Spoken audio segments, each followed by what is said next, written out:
मेरी भी बहुत सारी गवाहियाँ हैं, पर मैं उनको जमा कर रही हूँ ताकि इकट्ठे मैं सारी गवाहियाँ दे सकूँ और प्रभु को केवल प्रभु को उससे महिमा मिले।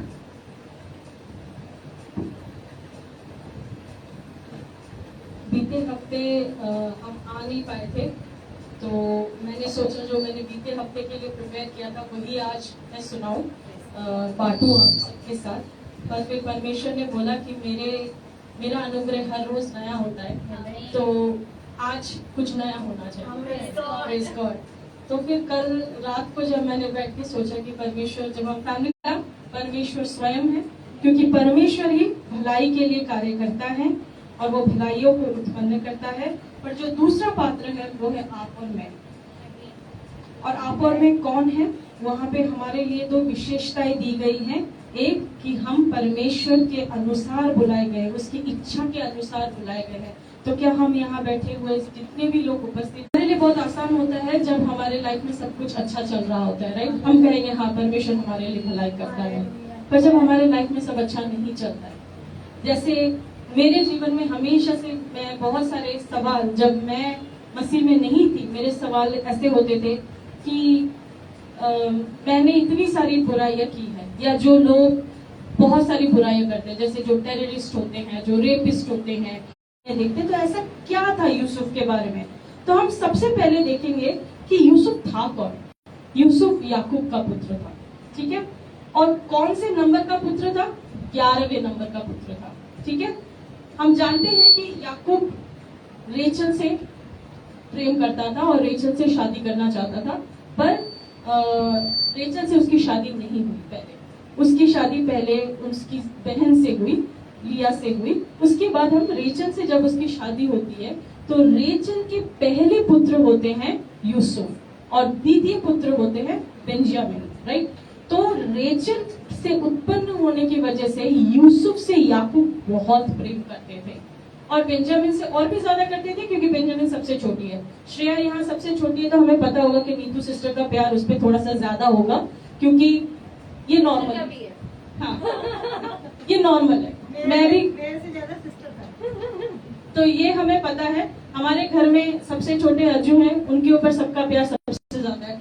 आव्या सबसे छोटी है, उस पर सबसे ज्यादा प्यार होता है। मैं घर में सबसे छोटी हूँ, तो मेरे ऊपर सबसे ज्यादा प्यार होता है। तो ये नॉर्मल है, ठीक है? ये एक अलग, ये क्यों है ये शायद आज हमें समझ नहीं आएगा, पर जब हम मसीह से मिलेंगे तो शायद ये हमें डिक्लेयर हो जाएगा कि क्यों ऐसा होता है।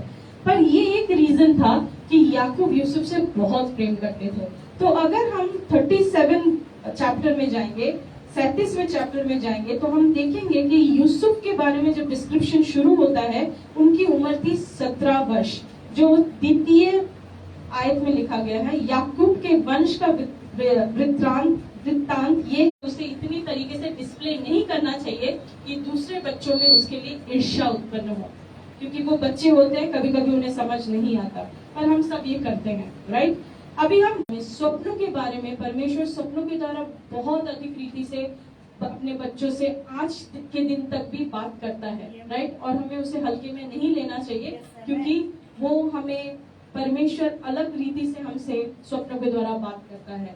तो हम देखते हैं कि यूसुफ को ये गिफ्ट मिला हुआ था कि उसको स्वप्नों का गिफ्ट था, और वो उसने, और क्योंकि वो शायद मन में कोई बुराई नहीं रखता था, या वो नहीं सोचता था, ज्यादा छोटा भी था, तो वो जाके अपने भाइयों से कह देता था कि देखो देखो मुझे ऐसे सपने आए हैं, राइट? तो हम यहाँ से एक चीज सीखते हैं कि छोटे होते हैं तो हमें नहीं समझ में आता, पर जब हम बड़े हो जाते हैं तो हमें इस बात का ध्यान रखना चाहिए कि हमें जो परमेश्वर सपने देता है उसे हमें किसी और से नहीं बांटना चाहिए जब तक कि परमेश्वर हमें उसकी अनुमति ना दे, क्योंकि उससे क्या होता है, और बैर उत्पन्न होता है। अभी हम वर्ष 6 और 7 पढ़ेंगे, हम 8 भी पढ़ेंगे, 6, 7, 8 पढ़ेंगे। उसने उनसे कहा, जो स्वप्न मैंने देखा है उसे सुनो। हम खेत में फूले बांध रहे हैं, और क्या देखता हूँ कि मेरा फूला उठकर सीधा खड़ा हो गया। तब तुम्हारे फूलों ने मेरे फूलों को चारों ओर से घेर लिया और उसे दंडवत किया। तब उसके भाइयों ने उससे कहा, क्या सचमुच हमारे ऊपर राज्य करेगा? क्या यह सचमुच हम पर प्रभुता करेगा? इसलिए वे उसको स्वप्न को, फिर उसने एक और स्वप्न देखा है सूर्य और चंद्रमा और 11 तारे मुझे दंडवत कर रहे हैं। इस स्वप्न का उसने अपने पिता और भाइयों से वर्णन किया। तब उसके पिता ने उसको डांट कर कहा, यह कैसा स्वप्न है जो तूने देखा है? क्या सचमुच और मैं तेरी माता तेरे भाई सब जाकर तेरे आगे भूमि पर गिर कर दंडवत करेंगे? उसके भाई उसे डाह करते थे, पर उसके पिता ने उसके इस वचन को स्मरण रखा। Verse 9 to 11 in English, please. पढ़ो खुशी। खुशी पढ़ो। Then he told his father, then he had another dream, and he told to his brothers. Listen, he said, I had another dream, and this time the sun and the moon and 11 stars were born unto me. When he told his father as well as his brothers, his father rebuked him and said, what is this dream you have? Will your mother and I and your brothers actually come and go down to the ground before you? His brother was jealous of him, but his father kept the matter in mind. Amen. So we see that he had the second dream. हम यहाँ देखते हैं और यहाँ पे हम देखते हैं कि याकूब भी उसे डांट देता है कि ये कैसा स्वप्न तूने देखा है, क्या हम तेरे समक्ष आकर दंडवत करेंगे? पर हम देखते हैं आगे इसके बारे में क्या होता है। और एक क्वेश्चन अभी आपने जैसे बोला कि जो परमेश्वर हमें स्वप्न देता है तो परमेश्वर की जो हमें इंडिकेशन होता है उसके अकॉर्डिंग हमें वो आगे बताना चाहिए किसी को। लेकिन अगर यूसुफ जो स्वप्न उसने देखा था अपने भाइयों को या अपने पिता को नहीं बताता तो जो फिरौन के राजा तक वो पहुंचा और उसकी मदद करी वो होता ही नहीं। बिल्कुल नहीं होता। तो इसका मतलब उसे परमेश्वर ने ही ऐसा करने को कहा था। उसको परमेश्वर ने ऐसा करने को कहा था, मैं ये कंफर्म नहीं बता सकती क्योंकि ये बाइबल में नहीं लिखा हुआ है। और हम देखते हैं कि उसके अनुसार जो उसके जीवन में हुआ वो डाह था, वो हेट्रेड था, वो जेलसी था। तो हम कभी कभी जो हमारे गिफ्ट्स होते हैं हमें वो ओपनली लोगों के सामने जाके डिस्प्ले नहीं करना चाहिए, हमें बहुत केयरफुली करना चाहिए क्योंकि जिस रीति से परमेश्वर ने हमें वो गिफ्ट दिया है उसी रीति से वही गिफ्ट शैतान हमारे लिए इस्तेमाल कर हमें आसपास कहता है तो उसका रिएक्शन उसके प्रति क्या होता है। क्योंकि यहाँ ये बहुत छोटा था, इसको समझ नहीं थी तो इसने जाके ऐसे कहा, पर यही सपना उसने अपने भाइयों के सामने नहीं जाकर सिर्फ अपने पिता से भी शेयर की। हाथ में बचाने से विचार से कहा, हम आपको प्राण में से तो ना मारे। फिर रूबेन ने उससे कहा, लहू बहाओ, उसका जंगल में से गड्ढे में डाल दो और उस पर हाथ मत उठाओ। वह उसको उनके हाथ से छुड़ाकर पिता के पास फिर पहुंचाना चाहता था, इसलिए ऐसा कि उसने यूसुफ अपने भाइयों के पास पहुंचा। तब उन्होंने उससे रंग बिरंगा अंग रखा जिसे वह पहने हुए थे उतार लिया और यूसुफ को उठाकर गड्ढे में डाल दिया। वह गड्ढा सूखा था और उसमें कुछ जल डाला। बस ओके सिस्टर, ठीक है। तो यहाँ पे हम एक चीज देखेंगे इंग्लिश में पढ़ने से पहले कि यहाँ पे जब यूसुफ को उसके पिता ने बुलाया और कहा कि जाओ जाके मेरे लिए ये समाचार लेकर आओ कि तुम्हारे भाई कैसे हैं, तो वहां पे यूसुफ ने अपने पिता से कोई तर्क नहीं किया या नहीं कहा कि नहीं मैं नहीं जाऊंगा अपने भाइयों के पास क्योंकि वो तो मुझसे डाह रखते हैं। उसने कहा आपकी आज्ञा में मैं हाजिर हूँ। He was obedient to his father। और ये एक बहुत स्पेशल क्वालिटी होती है क्योंकि बाइबल कहता है कि honour your father and mother. जब हम हमारे माता और पिता को ऑनर करते हैं वो एकमात्र ऐसा कमांडमेंट है जो ब्लेसिंग्स देता है। बाकी सारे कमांडमेंट्स के साथ कोई ब्लेसिंग जुड़ा हुआ नहीं है, बट जब हम हमारे माता पिता को ऑनर करते हैं उसके साथ एक ब्लेसिंग जुड़ा हुआ होता है। तो हम देखते हैं कि यूसुफ के जीवन में ब्लेसिंग्स क्यों थे। आमेन। अभी हम उसको इंग्लिश में पढ़ेंगे 12 onwards। Now his brothers had gone to graze their father's flocks near Shechem, and Israel said to Joseph, as you know, your brothers are grazing the flocks near Shechem. Come, I am going to send you to them. Very well, he replied. So he said to him, go and see if all is well with your brothers and with the flocks, and bring word back to me. Then he sent him off from the valley of Hebron.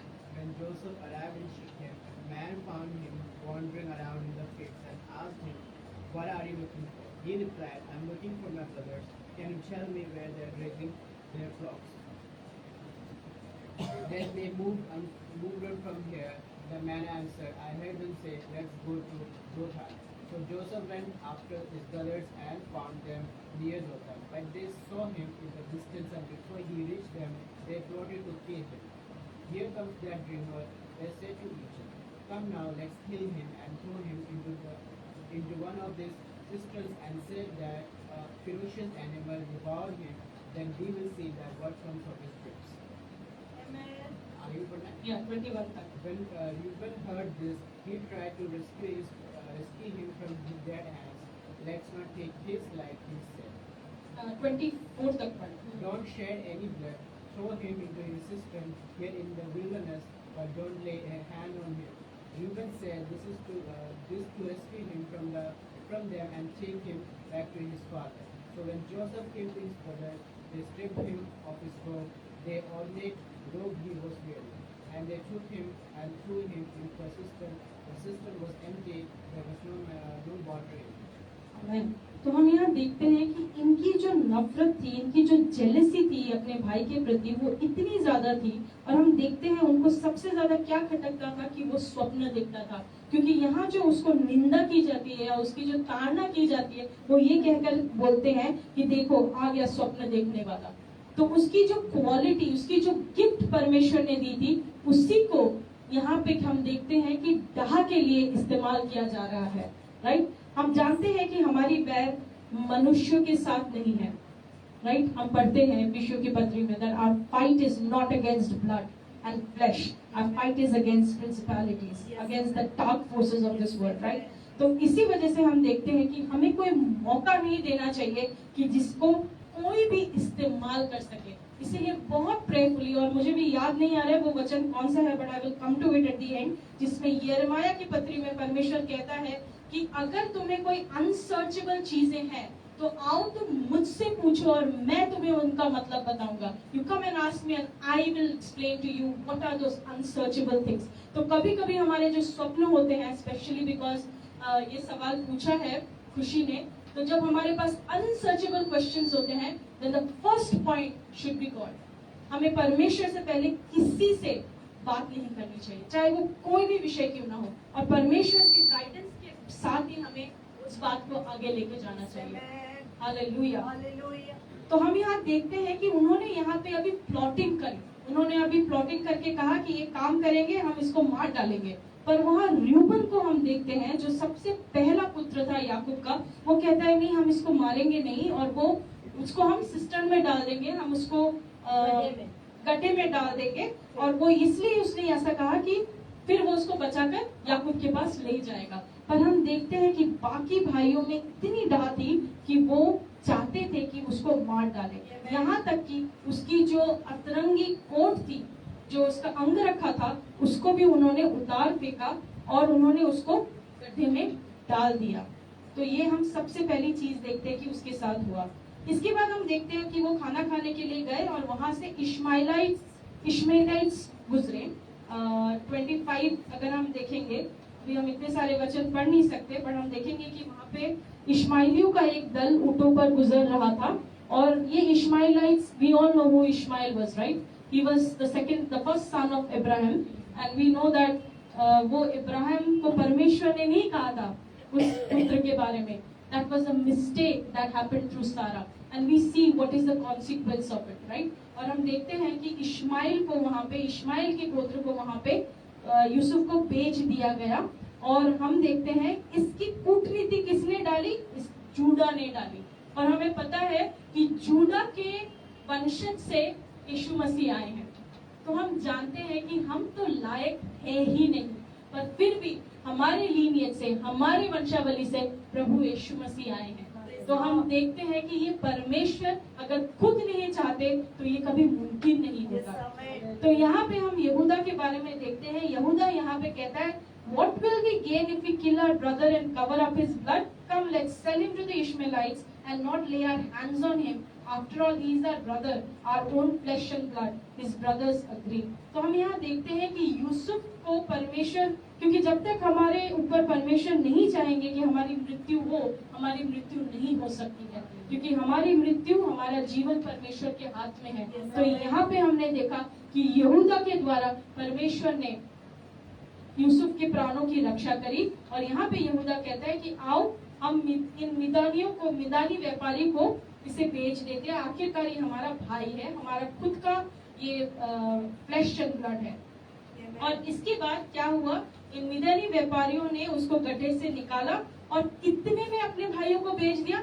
20 shackles of silver. Hindi में उसको क्या कहते हैं? अगर हम 28वें पद को पढ़ेंगे, तब मिदानी व्यापारी उधर से होकर उनके पास पहुंचे, अतः यूसुफ के भाइयों ने उसको उस गड्ढे में से खींच के बाहर निकाला और इश्माइलों के हाथ चांदी के 20 टुकड़ों में बेच दिया और वे यूसुफ को मिस्र से ले गए। ये सेम चीज हमने यीशु मसीह के साथ भी देखा था, राइट? उनको कितने में बेचा गया था? 30 के लिए बेचा गया था, जो एक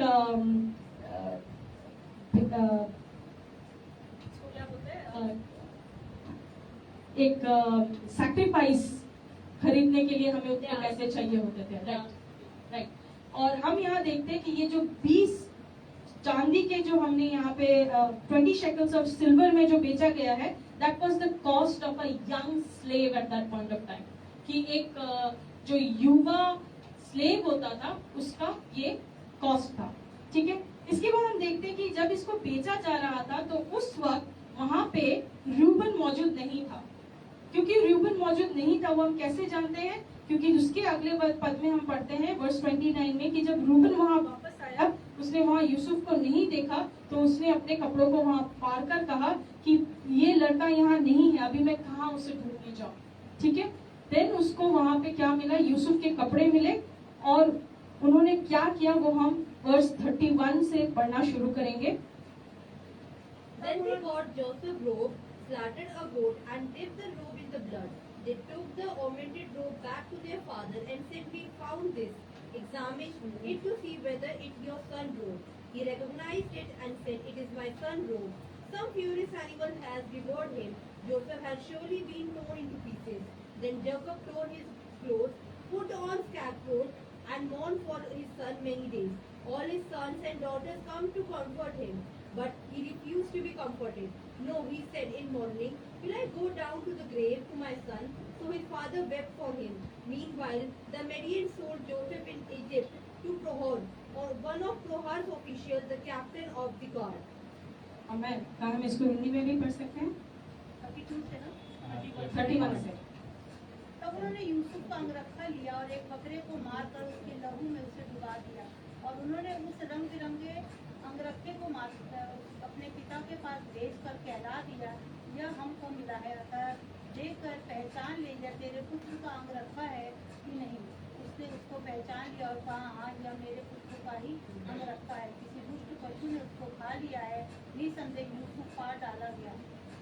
तब याकूब ने अपने वस्त्र फाड़े और कमर में टाट लपेटा और अपने पुत्र के लिए बहुत दिनों तक विलाप करता रहा। उसके सब बेटे बेटियों ने उसको शांति देने का प्रयत्न किया और उसको शांति ना मिली, और वो यही कहता रहा, मैं तो विलाप करता हुआ अपने पुत्र के पास अधोलोक में उतर जाऊंगा। इस प्रकार उसका पिता उसके लिए रोता ही रहा। इस विधानियों ने यूसुफ को मिस्र में ले जाकर पोतीफर नामक फिरौन के हाकिम और अंगरक्षकों के प्रधान के हाथ बेच डाला। हालेलुया। तो हम देखते हैं कि उन्होंने मिदानी व्यापारियों को यूसुफ को बेच दिया, पर आकर याकूब को क्या कहा कि एक किसी जंगली जानवर ने उसे खा लिया। तो हम यहाँ देखते हैं कि कोई अगर हमारे साथ ऐसा करेगा तो हमारी सिचुएशन क्या होगी उस इंसान के प्रति? तो हम क्या उस इंसान से प्रेम कर पाएंगे? क्या हम उनको माफ कर पाएंगे? क्या हम उनके प्रति परमेश्वर से प्रार्थना कर पाएंगे? पर हम ये सारी चीजें आगे यूसुफ के लाइफ में कैसे बढ़ी वो हम देखेंगे। और क्योंकि खुशी आपने ये भी पूछा कि परमेश्वर क्या ये पूरा होता, हो सकता है कि कितनी सारी चीजें उसकी लाइफ में नहीं होती और सीधा सीधा वो जाके बेच दिया गया होता, राइट? क्योंकि पहले उन्होंने, रूबन ने जब कहा कि इसे मारो मत, फिर यहूदा ने भी कहा कि इसे मारो मत, हो सकता है इसे बेच दिया गया होता, शायद उसके अंगरखा को निकाला नहीं जाता, शायद ये झूठ वो नहीं बोलते। पर आखिरकार परमेश्वर, क्योंकि हम पढ़ते हैं परमेश्वर की सॉवरेनिटी के बारे में कि वो सर्वज्ञ है और वो सबसे ऊपर है, तो हम यहाँ देखते हैं कि आखिरकार कहाँ पे यूसुफ को बेच दिया गया? पोतीफर को बेच दिया गया, जो अंगरक्षकों का प्रधान था, ठीक है? अभी सडनली हम वर्स जेनेसिस 38 में जब हम जाते हैं तो हम जेनेसिस 38 में हम देखेंगे कि वो यहूदा और तामार के बारे में है, तो हम उसको स्किप करेंगे और हम 39 में सीधा चले जाएंगे। और हम 39 पूरा नहीं पढ़ पाएंगे क्योंकि हमारे पास इतना वक्त नहीं होगा, और हम देखते हैं कि जब पोतीफर के घर में यूसुफ रहते हैं तो वहां पे वो जो कुछ भी करते हैं सब आशीषित होता है। हम कुछ की वर्सेस पढ़ेंगे कि क्यों वो आशीषित होता है। उसके लिए हम पढ़ेंगे वर्स 2 से लेकर वर्स 5 तक, एक्चुअली 6 तक पढ़ेंगे, 2 to 6 हम पढ़ेंगे। The Lord was with Joseph, and he was a successful man, and he was in the house of his master of Egypt. And his master saw that the Lord was with him, and the Lord made all he did to prosper in his hand. So Joseph found a favor in his sight and served him. Then he made him an overseer of his house, and all that he was put under his authority. So it was from the time that he had made him overseer of his house and all the Egyptians' house of Joseph's sake. And the blessing of the Lord was on all that he had in the house and in the field. Thus he left all that he had in Joseph's hand, and he did not know what he had expect for the bread which he ate. Now Joseph was handsome in a form and बस appearance. खुशी, बस हम 6 तक पढ़ेंगे, 2 to 6 हम हिंदी में भी पढ़ेंगे। यूसुफ अपने मिस्री स्वामी के घर में रहता था और यहोवा उसके संग था, इसलिए वह भाग्यवान पुरुष हो गया। और यूसुफ के स्वामी ने देखा कि यहोवा उसके संग रहता है और जो वह काम करता है उसको यहोवा उसके हाथ से सफल कर देता है। तो तब उसकी अनुग्रह की दृष्टि पर उस पर हुई और वह अपनी सेवा टहल करने के लिए नियुक्त किया गया। फिर उसने उसको अपने घर का अधिकारी बना के अपना सब कुछ उसके हाथ सौंप दिया। जब वे उसने उसको अपने घर का और अपनी सारी संपत्ति का अधिकारी बनाया, तब से यहोवा यूसुफ के कारण उस मिस्री के घर पर आशीष देने लगा। और क्या घर में, क्या मैदान में, और जो कुछ था सब कुछ यहोवा को आशीष होने लगी। इसलिए उसने अपना सब कुछ यूसुफ के हाथ में यहाँ तक छोड़ दिया कि अपने खाने की रोटी को छोड़ वह अपनी संपत्ति का हाल कुछ न जानता था। तो हम देखते हैं कि यूसुफ के साथ परमेश्वर थे, अर्थात यूसुफ भी परमेश्वर के साथ था। इन दोनों के बीच में गहराई का संबंध था, राइट। परमेश्वर हमारे साथ हमेशा होते हैं, पर परमेश्वर की उपस्थिति को हम तब महसूस करते हैं जब हम परमेश्वर के निकट जाते हैं। When we seek the Lord, His presence is more tangible in our life। और उस चीज को हमारे जीवन में जब हम परमेश्वर हमारे संग चलता है तो केवल हमें उसका स्मरण नहीं होता, पर हमारे आसपास जो अन्य जाति के लोग होते हैं उन्हें भी उसका स्मरण परमेश्वर कराता है। और परमेश्वर हमारे हाथों में जो कुछ भी उठा के देता है उसे सक्सेसफुल बनाता है। वो एक क्वालिटी होती है। तो जब हम परमेश्वर के साथ होते हैं, बिकॉज हमें परमेश्वर ने कहा है पहले उसके राज्य और उसकी धार्मिकता को मांगो, बाकी सब कुछ तुम्हें दिया जाएगा। तो जब हम परमेश्वर की ओर हो लेते हैं और उसकी धार्मिकता के पीछे चलते हैं तो हम देखते हैं कि बाकी सब कुछ परमेश्वर हमारे लिए मुमकिन करेगा। और यही चीज हम यहाँ पे यूसुफ के लिए देखते हैं। हालेलुया। तो जब हम रोमियो की पत्री उसका 8वां अध्याय और उसका 28वें आयत को पढ़ते हैं तो हम जो हमारे लिए क्वालिटी थी उसमें एक क्वालिटी थी कि हम परमेश्वर की इच्छा अनुसार बुलाए गए हैं। तो अब तक हमने देखा कि यूसुफ के जीवन में जो कुछ हो रहा है वो सब कुछ परमेश्वर की इच्छा अनुसार हो रहा है, इसीलिए वो मुमकिन हो पा रहा है। और हम देखते हैं दूसरी चीज कि परमेश्वर से जो प्रेम करता है उनके लिए भलाई उत्पन्न होती है, राइट। तो यहाँ पे हम देखते हैं कि परमेश्वर से यूसुफ बहुत प्रेम करते थे और इसकी वजह से जब हम एक जगह पे रखे जाते हैं, चाहे वो हमारा घर हो, चाहे वो हमारा सोसाइटी हो, चाहे वो स्कूल हो, कॉलेज हो, ऑफिसेज हो, जब हम परमेश्वर के साथ होते हैं तो उस जगह को भी परमेश्वर आशीष करता है। इसीलिए करता है क्योंकि आप वहाँ मौजूद हैं। जब आप वहाँ से निकलते हो तो आपकी आशीष आप लेके निकलते हो। हालेलुया। और अब देखते हैं कि पोतीफर को परमेश्वर ने अपने दृष्टि से दिखाया कि इस इंसान के साथ, इस नवयुवक के साथ परमेश्वर की उपस्थिति है, इसलिए मैं इसे सब कुछ सौंप सकता हूँ। हालेलुया। और वो वहाँ सबसे ऊपर के पद पे चला गया, राइट। तो वहाँ पे हमने देखा कि उसको किस तरीके से सक्सेसफुल बनाया। अब दूसरी चीज जो यूसुफ के बारे में थी कि वो सुंदर था और वो रूपवान था। और इन बातों के पश्चात ऐसा हुआ कि उसके स्वामी की पत्नी ने यूसुफ की ओर आंख लगाई और कहा मेरे साथ सो जाओ। तो व्यभिचार की एक आत्मा पोतीफर की पत्नी के हृदय में थी और जिसकी वजह से हम देखते हैं कि उसने बहुत कोशिशें की कि वो यूसुफ के साथ कुछ गलत कार्य कर सके। और हो सकता है कि अगर यूसुफ परमेश्वर में नहीं होता तो शायद उसने कुछ गलत कर भी लिया होता और शायद किसी को पता भी नहीं चलता, क्योंकि उसके अधीन में सब कुछ था। पर हम देखते हैं कि यूसुफ की क्वालिटी वो नहीं थी। जब हम परमेश्वर से प्रेम करते हैं तो हम परमेश्वर की आज्ञाओं का भी पालन करते हैं। और हम देखते हैं, वो हम पढ़ेंगे, जब उसकी पत्नी ने उसे कहा कि आ जाओ, तुम मेरे साथ व्यभिचार कर सकते हो, तो हम देखते हैं कि यूसुफ ने उनसे क्या उत्तर कहा। उन्होंने, हम वर्स 9 पढ़ेंगे उसके लिए। There is a no one greater in this house than I know has he kept back anything from me but you, because you are his wife. How then I can do this great wickedness and sin against God? आमेन। वो बोलता है, इस घर में मुझसे बड़ा कोई नहीं है और उसने तुझे छोड़, जो उसकी पत्नी है, मुझसे कुछ नहीं रख छोड़ा, इसीलिए भला मैं ऐसी बड़ी दुष्टता करके परमेश्वर का अपराधी क्यों बनूं? तो उसने कहा, और ये सेम चीज हम दाऊद के वचनों में भी पढ़ते हैं, राइट? जब हम भजन संहिता पढ़ते हैं, जब वो कहता है कि हे प्रभु, मैंने सिर्फ तेरे विरुद्ध पाप किया। यहाँ पे यूसुफ जानता है कि भले कोई देखे या ना देखे, पर परमेश्वर देख रहा है। और उसने कहा कि मैं ये दुष्टता का काम नहीं कर सकता और परमेश्वर के अधीन अपराधी नहीं बन सकता। आमेन। पर उसके बाद हम देखते हैं कि यूसुफ की साथ उसके बाद क्या हुआ। पोतीफर की पत्नी वहां नहीं रुकी और उसके बाद हम देखते हैं कि एक दिन जब वो उसके कक्ष में गए, किसी काम की वजह से गए, तो उन्होंने उनको गड़बड़ी करके वहां पे उनके बारे में गलत संदेश उन्होंने पोतीफर को पहुंचा के उनको काल गृह में या बंदी गृह तक पहुंचा दिया, राइट? हम आखिरकार वही देखते हैं। अब हम चले आएंगे वर्स 20 में। 20 ऑनवर्ड्स हम पढ़ेंगे, 22 23 हम पढ़ेंगे। अभी यूसुफ कहाँ है? तो हमने देखा यूसुफ, जब हम यूसुफ के बारे में पढ़ना शुरू करते हैं तो वो 17 साल के थे। उसके बाद हमने देखा कि उनके भाइयों के साथ उनका संबंध कैसा था। फिर हम देखेंगे कि उनके भाइयों ने उन्हें बेच दिया। फिर वो पोतीफर के घर गए। पोतीफर के घर में जाके परमेश्वर ने उन्हें बहुत सक्सेसफुल बनाया। फिर पोतीफर की वाइफ ने उनके अगेंस्ट क्या कहा और क्या किया, और आखिरकार वो अभी जेल में है। तो अभी जेल में उनके साथ क्या हो रहा है हम वो पढ़ेंगे। हालेलुया।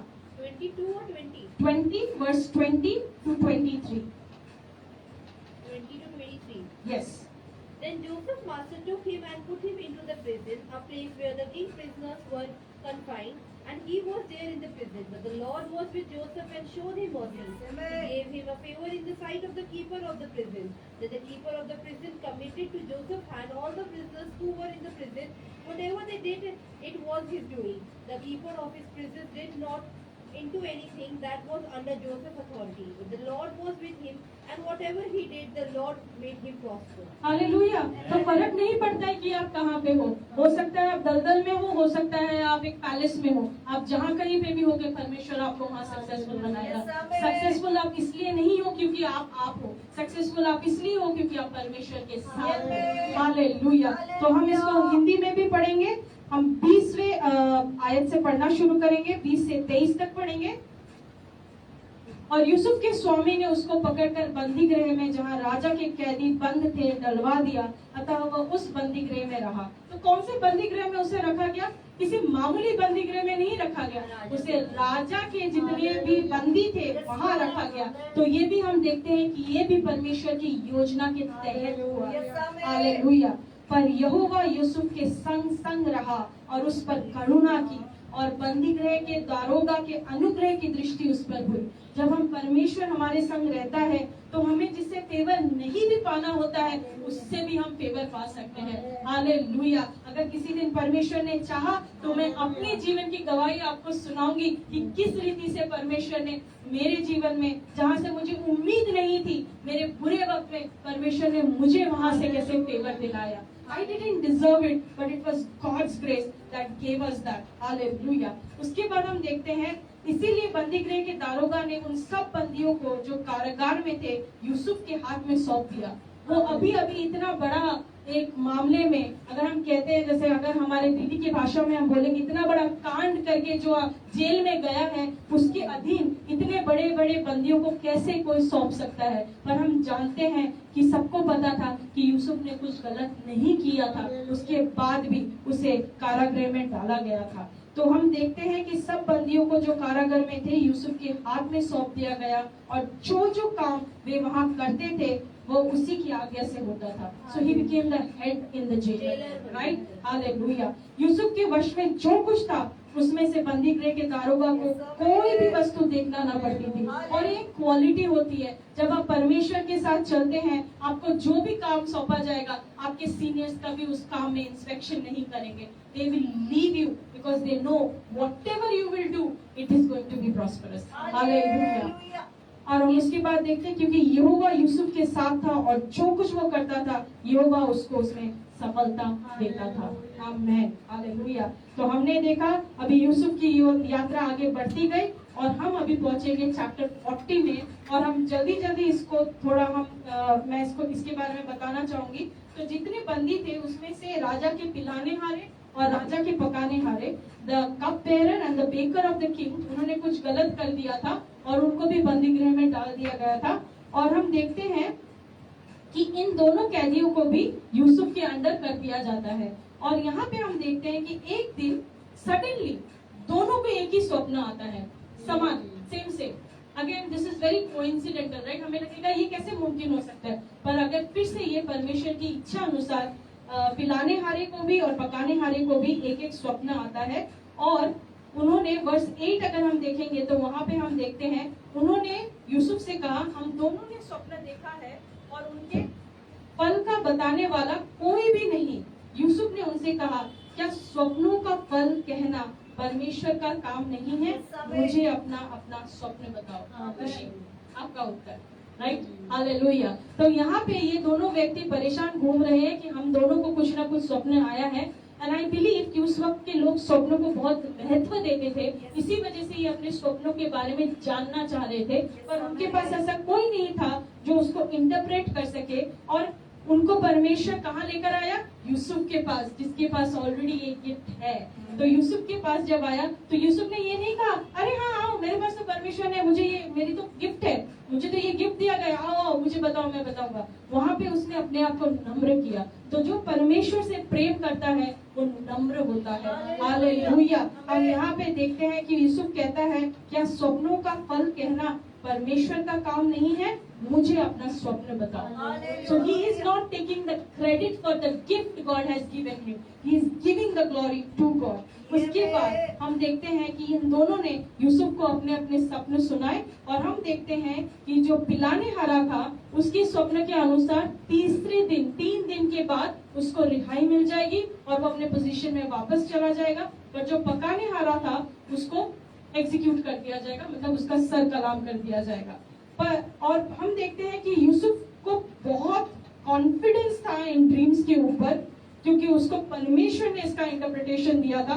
इसीलिए उसने पकाने हारे से नहीं, सिर्फ पिलाने हारे से कहा कि जब तुम अपने पोजीशन में वापस जाओ तो मुझे जरूर याद रखना, क्योंकि मैं गलत रीति से यहाँ तक पहुंचा हूँ, राइट? बट क्या वो याद रखा उसने? क्या पिलाने हारे ने यूसुफ को याद रखा? इसके बारे में हम पढ़ेंगे verse 23. I want you to read verse 23 of this chapter. Yet the chief butler did not remember Joseph, but forget him. Hallelujah. ये मनुष्य की फितरत होती है, राइट? जब हम उनके साथ भलाई करते हैं वो उस भलाई को याद नहीं रखते, वो भूल जाते हैं, राइट? तो क्या होता है, हम इसको हिंदी में भी पढ़ेंगे।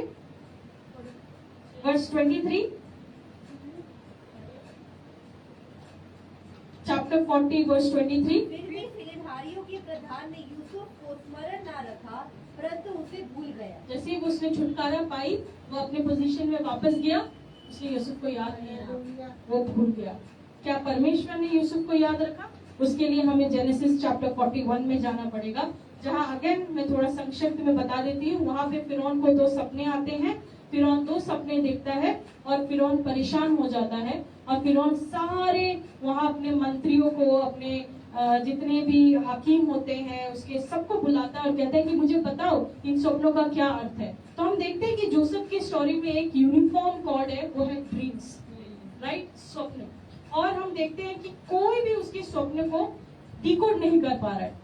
तो सडनली वहां पे पिलाने हारे को याद है, अरे मैं तो भूल गया।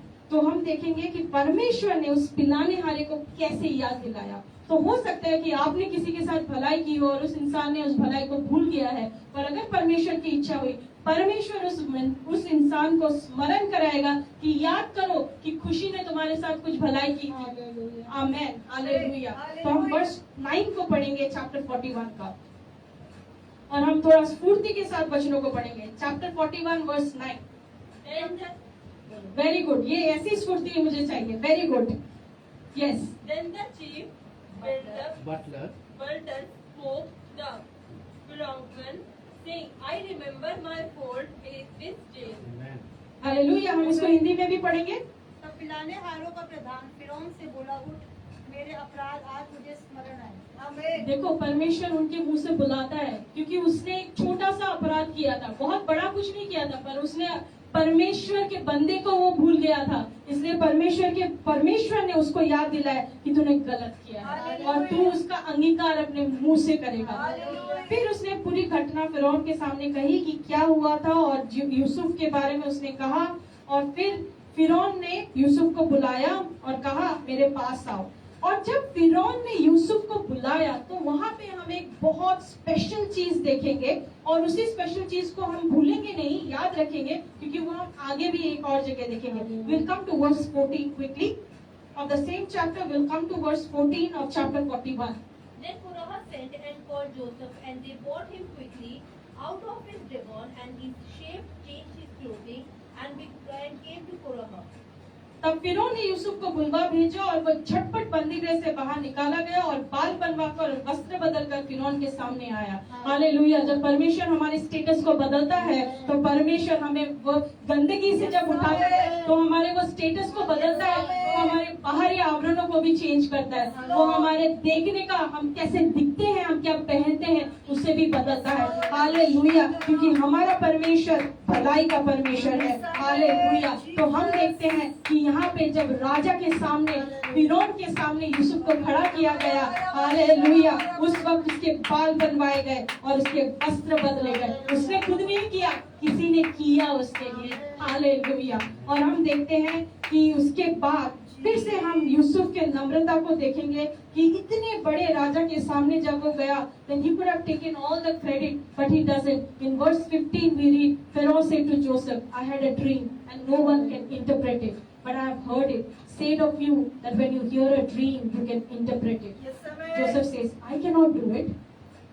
Joseph replied to Pharaoh, but God will give Pharaoh the answer he desires. He never took the credit upon himself. He said, no, I cannot interpret dreams. It is God alone who will give you the answer of what you desire. So if you read 15 in Hindi, it says, फिरौन ने यूसुफ से कहा, मैंने एक स्वप्न देखा है और इसके फल का बताने वाला कोई भी नहीं, और मैंने तेरे विषय में सुना है कि तू स्वप्न सुनते ही उसका फल बता सकता है।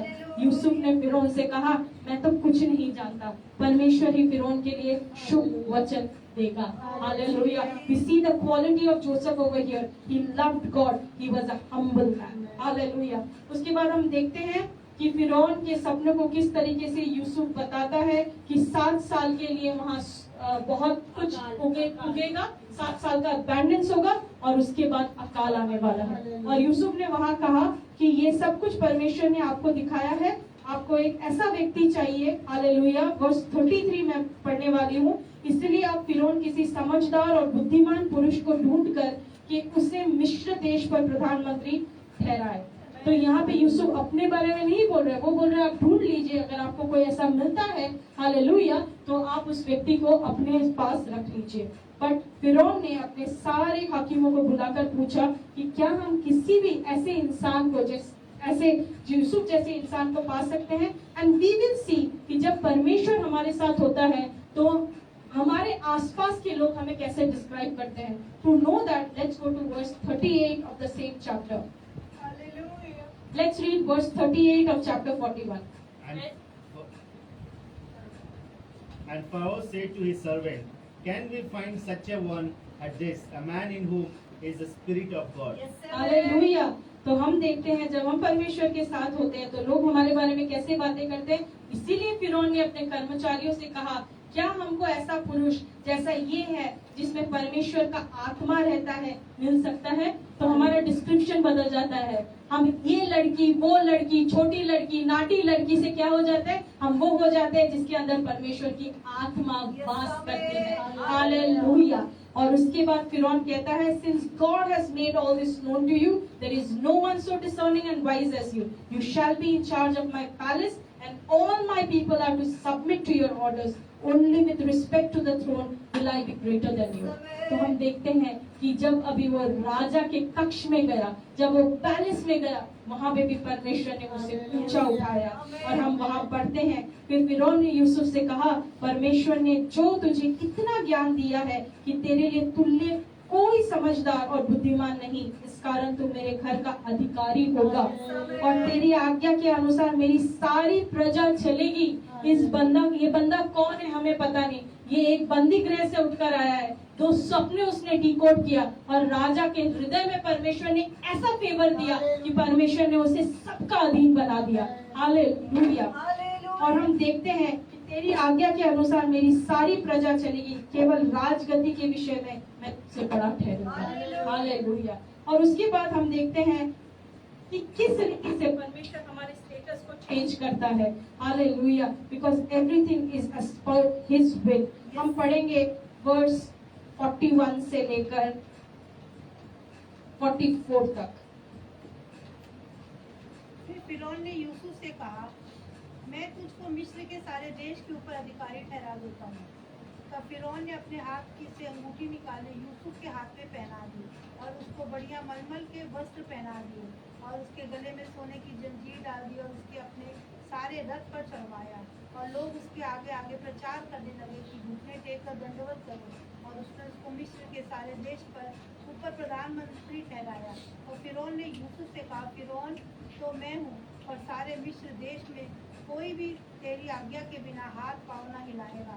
और फिरौन ने यूसुफ का नाम सापनत पानही रखा और उन नगर में याजक पोतीफेरा की बेटी आसनत से उसका विवाह करा दिया। यूसुफ सारे मिस्र देश में दौरा करने लगा। तब यूसुफ मिस्र के राजा फिरौन से सम्मुख खड़ा हुआ और तब 30 वर्ष का था। Hallelujah. Amen. Can we read this in English? Thank you, Neetu sister. तो हम देखते हैं कि जब परमेश्वर हमारा स्टेटस चेंज करता है, हमारे जीवन में क्या क्या बदलाव आता है। Hallelujah. Can we read from verse 41 onwards? And Pharaoh said to Joseph, See, I have set you all the land of Egypt. The Pharaoh took his signet ring off his hand and put it on Joseph's hand. And he clothed him in garments of fine linen and put a gold chain around his neck. And he had him ride in the second chariot which he had. And they cried out before him, Bow the knee. So he set him over all the land of Egypt. Pharaoh said to Joseph, I am Pharaoh, and without your consent no man may lift his hand or foot in all the land of Egypt. And Pharaoh called Joseph's name Zaphanath-Paneah, and he gave him as a wife Asenath, the daughter of Potiphera, priest of On. So Joseph went out over all the land of Egypt. Hallelujah. परमेश्वर ने क्या अद्भुत कार्य यूसुफ के जीवन में किया। उसका अंग रखा, उसके भाइयों ने छीन लिया, पर परमेश्वर ने उसे क्या किया? राजा के उंगलियों से निकला हुआ अंगूठी उसको पहनाया गया। हालेलुया। यीशुए। हालेलुया। वहाँ पे उसको अच्छे वस्त्र पहनाए गए, सोने का चेन पहनाया गया और सिर्फ वहीं नहीं रुका गया, उसको उस चैरियट में घुमाया गया और सारे लोगों ने कहा, हट जाओ, दंडवत करो, क्योंकि यूसुफ आ रहा है। उसके अकेलेपन को देखकर परमेश्वर ने उसे एक पत्नी भी दी। हाँ, वो अन्य जाति की थी, पर परमेश्वर की योजना कुछ और थी। इसी वजह से एक पुरोहित की बेटी के साथ उसकी शादी हो गई। और हम देखते हैं 17 साल का यूसुफ अभी 30 साल का हो गया है। तो हम देखते हैं 13 साल तक यूसुफ के जीवन में कितनी तकलीफें थी। हालेलुया। और उसके बाद जैसे परमेश्वर ने स्वप्नों में राजा से कहा था, फिरौन से कहा था, 7 साल वहाँ पे बहुत कुछ उगा, बहुत ज्यादा वहाँ पे अबंडेंस थी और वहाँ सब कुछ यूसुफ ने अपने बुद्धि के अनुसार भोजनों को इकट्ठा किया और यहाँ तक कि इतना इकट्ठा किया कि एक सर्टेन टाइम के बाद उसने खुद ही उसका रिकॉर्ड रखना छोड़ दिया। It was so much that he stopped keeping records because it was beyond measure. So it was so much. Why was it so much? Because God gave an abundant blessing to Joseph. there was abundance only on the land, but there was abundance in Joseph's life also. We see that he was blessed with 2 sons, and we know that those 2 sons have a significant place in the tribe of Israel, and they were Manasseh and Ephraim. Manasseh का अर्थ होता है, it is because God has made me forget all my trouble and all my father's household. And Ephraim का मतलब होता है, it is because God has made me fruitful in the land of my suffering. उस वक्त जब हम यहूदियों को देखते हैं, वो जब अपने बच्चों का नाम रखते थे, उस नाम का एक विशेष अर्थ होता था। हालेलुया। और हम देखते हैं कि एफ्रेम और मनेसा को 12 गोत्रों में गिना जाता है। हालेलुया, यीशु स्तोत्र बाबा। और हम देखते हैं कि जब इतनी ज्यादा अकाल पड़ गई, तो वो अकाल पहुंची कहाँ? यूसुफ के घराने तक पहुंची, कानान प्रदेश तक पहुंची। हालेलुया। हम देखते हैं वर्स 56, हम 57 तक पहुंचेंगे। वर्स 57 पढ़ेंगे हम इस चैप्टर का। So all countries came to Joseph in Egypt to buy grain because the famine was so in all lands. इसीलिए सारी पृथ्वी के लोग, सिर्फ मिस्र देश के लोग नहीं, सारी पृथ्वी के लोग मिस्र में अन्न मोल लेने के लिए यूसुफ के पास आने लगे, क्योंकि सारी पृथ्वी पर भयंकर अकाल था। राइट? बट यूसुफ को परमेश्वर ने इतना दिया था कि वो सारी पृथ्वी को खिलाने के लायक बना। हालेलुया। इसके बाद हम जब वर्स 42 में जाते हैं, तो हम वर्स 42 वर्सेस 1 and 2 को पढ़ेंगे। When Jacob said that there was grain in Egypt, Jacob said to his sons, "Why do you look at the one another?" And he said, "Indeed, I have heard that there is a grain in Egypt. Go down to the place and buy for us there, that one may live and not die." Hallelujah. तो हम देखते हैं यहाँ पे याकूब अपने पुत्रों से कहता है, क्या तुम एक दूसरे की ओर ताक रहे हो? जाओ, मुझे सुनने को आया है कि मिस्र देश में अभी यहाँ पे अन्न दिया जा रहा है, आप वहां से अन्न मोल लेकर आओ, वरना हम मर जाएंगे। राइट? हम जीवित नहीं रहेंगे। तो याकूब ने अपने 10 पुत्रों को, then 10 of Joseph's brothers went down to buy grain from Egypt. Benjamin को उसने जाने नहीं दिया, बाकी सबको उसने भेज दिया। राइट? तो सब चले गए मिस्र देश अभी अन्न मोल लेने के लिए। अब उस वक्त हम देखते हैं वर्स 6 में अगर हम आएंगे, तो हम वहां देखते हैं कि मिस्र देश का अधिकारी यूसुफ था, और उस देश के सब लोगों के हाथ वही अन्न बेचता था। इसलिए जब यूसुफ के भाई आए, तब भूमि पर मुंह के बल गिर के उसको दंडवत किया। Can we read it in English also? Now Joseph was governor over the land, and it was he told to the people of the land. And Joseph's brothers came and bowed down to him. Bowed down before him with their faces to the dead. Hallelujah. Yusuf का पहला स्वप्न क्या था? कि सारे शीव्स होंगे, पर उसका जो शीप था वो सबसे बड़ा हो जाएगा। हिंदी में हमने पहला था जो सबसे बड़ा हो जाएगा, तो वो उनको दंडवत करेंगे। राइट? सो गॉड नहीं, जो ग्रेन होता है ना, वो उसका सबसे बड़ा हो जाएगा। राइट? तो हम देखते हैं कि यहाँ पे ये जोसेफ का जो यूसुफ का जो पहला स्वप्न था, वो परमेश्वर ने पूरा किया। उसके भाई उसके सामने दंडवत करते हैं।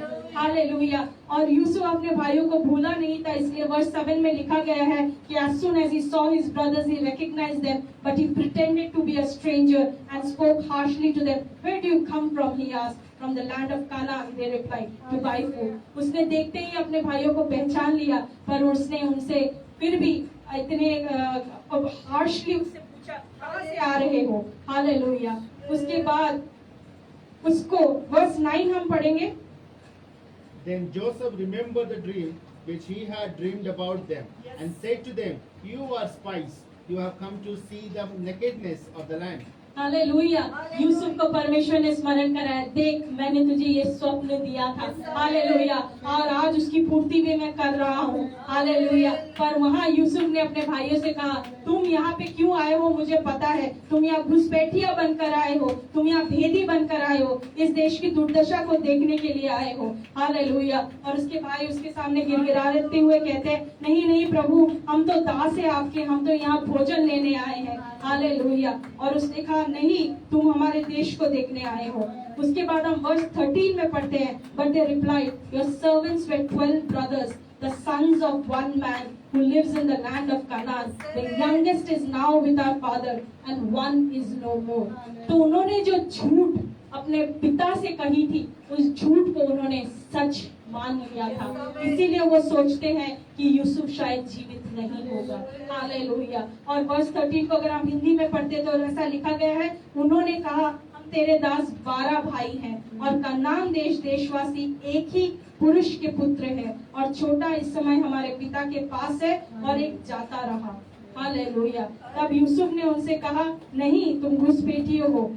और 15 में हम पढ़ते हैं, and this is how you will be tested. और यूसुफ उनसे कहा है, अब मैं तुम्हारी परीक्षा लूंगा, हालेलुया। इसी रीति से तुम परखे जाओगे। फिरौन के जीवन की शपथ, जब तक तुम्हारा छोटा भाई यहाँ ना आए तब तक तुम यहाँ से ना निकलने पाओगे। सो उसने क्या उनके सामने कंडीशन रखा कि जाओ और बेंजामिन को जाके लेकर आ जाओ, हालेलुया। ओके, तो फिर हम देखते हैं कि वो जब यूसुफ के जब वो जाते हैं तो वो कहता है कि तुम जाके बेंजामिन को लेकर आ जाओ। तो उसने फिर क्या हुआ, उसके बाद फिर वो वापस गए, पर याकूब बेंजामिन को भेजना नहीं चाहता था, क्योंकि ऑलरेडी वो रेचल के पहले पुत्र यूसुफ को खो चुका था, वो बेंजामिन को नहीं खोना चाहता था। तो हम इसमें देखते हैं कि इसके बाद वहां पे रूबन कहता है एक बात जो हम पढ़ना चाहेंगे। हम वर्स 21 में आ जाएंगे,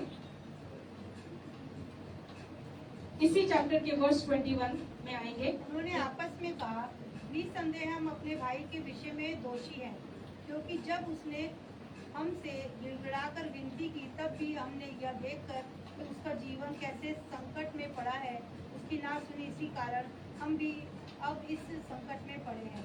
22 भी। रूबेन ने उससे कहा, क्या मैं तुमसे ना कहा था कि लड़के के अपराधी मत बनो, परंतु तुमने ना सुना। देखो, यह सब उसके लहू का पलटा लिया जाता है। One of us can read it in English quickly, please. 21 and 22. Then they said to one another, we truly guilty concerning our brother, for we saw that anguish of his soul when he pleaded with us, and we would not hear. Therefore this distress has come upon us. And Reuben answered them, saying, did I not speak to you, saying, do not sin against that boy? And you would not listen.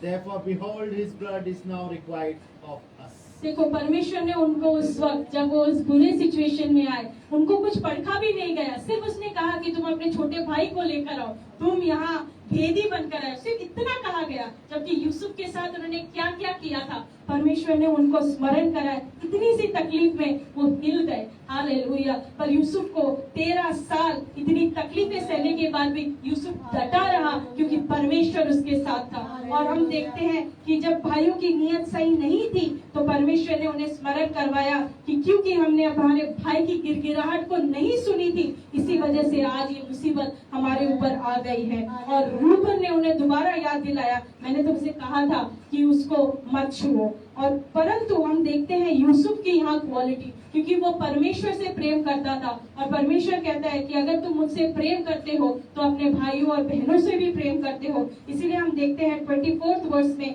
तब वो उनके पास से हटकर रोने लगा, फिर उनके पास लौटकर और उनसे बातचीत करके उनमें से शिमोन को छांट निकाला और उनके सामने उसे बंदी बना लिया। हम देखते हैं कि जब उसके भाइयों की ऐसी अवस्था यूसुफ ने देखी तो उससे रहा नहीं गया, वो रोया, क्योंकि उसके हृदय में उसके भाइयों के प्रति कोई भी करवाहट नहीं थी। इसी वजह से वो वहां रोया, परंतु उनके सामने सख्त बनने के लिए उसने शिमोन को उसने बंदी बना लिया। और उन्होंने क्या किया, उनके जितने भी बस्ते थे उन सबको उन्होंने गेहूं से भर दिया, ग्रेन से भर दिया, अनाज से भर दिया, और हर एक के बैग में उसने एक सिक्का रख दिया, एक चांदी का सिक्का रख दिया और उन्होंने उनको गधे पे बैठाकर वापस भेज दिया।